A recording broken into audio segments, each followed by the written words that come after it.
vous êtes heureux d'avoir choisi la commission des budgets parce qu'il n'y a pas place pour le déni de réalité à la commission des budgets.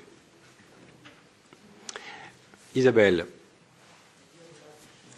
Oui, merci. Je vais être très brève. D'abord, effectivement, je suis très heureuse d'avoir choisi la commission des budgets parce qu'effectivement, nous sommes obligés d'être réalistes. Et je fais écho à ce que disait M. Ziani. Oui, nous sommes réalistes. Peut-être sommes-nous les plus réalistes de l'ensemble des institutions, pardon, à la Commission, mais dans la mesure où, effectivement, nous proposons de ne pas enfouir la tête dans le sable et de regarder la réalité telle qu'elle est. C'est de cela dont nous sommes partis.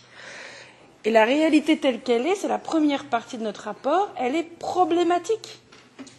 Et elle continue de l'être. Si l'on entend M. Begot ou Mme Bressot nous expliquer que j'ignorais l'histoire de l'EFSI Afrique, mais c'est vrai que, et j'aimerais bien que le Parlement soit informé avant la presse, pardon, de ce type de décision. Je trouve que nous pourrions coopérer, co-construire, comme on dit, c'est un mot à la mode, mais c'est un mot qui me plaît bien, co-construire les choses avec les autres institutions et non pas être une simple chambre d'enregistrement. Et c'est aussi pour ça que je crois que notre travail est très important et vraiment, je voulais dire que je remercie vraiment tous les collègues d'abord parce que ces remerciements nous font du bien, nous encouragent. Aussi dire que si nous pouvons travailler, c'est parce que notre état d'esprit est très bon. Et si notre état d'esprit est très bon, et je remercie Yann Olbricht, c'est aussi parce que ça fait écho à ce que disait M. Sarvamaa tout à l'heure, c'est parce que nous pensons qu'il y a urgence, que notre responsabilité est très lourde et que nous devons parvenir à des résultats. Voilà. Donc je crois que c'est cette responsabilité-là, cette volonté de parvenir à un résultat et à un résultat sérieux, réaliste et solide qui nous pousse. Et merci à toute la Commission pour nous soutenir dans cette démarche. Merci. Le soutien est total, vous l'avez ressenti très fort aujourd'hui. Et donc, le meilleur est à portée de main. Excusez-moi, Monsieur le Président, juste un mot, parce qu'il y avait une question précise de M. Sarvamaa sur l'agriculture à laquelle je voulais répondre.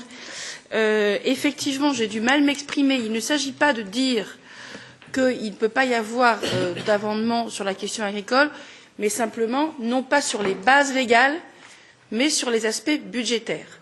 C'est ce que je voulais dire, et c'est vrai pour la politique agricole comme pour les autres. Il ne s'agit pas de reconstruire la politique agricole, mais quand il y a un problème budgétaire, comme visiblement il y en a un sur les politiques d'aide d'urgence à approfondir, sur notamment les crises agricoles, sur ce point-là, nous pouvons travailler, mais pas pour revenir sur l'ensemble des bases légales de la politique agricole. Voilà. Ouais. Je ne sais pas si je suis assez précise dans ma réponse. Il y a sûrement des solutions qui ne sont pas budgétaires, que certains qualifieraient d'une forme de protectionnisme intelligent. Mais ceci est une autre histoire.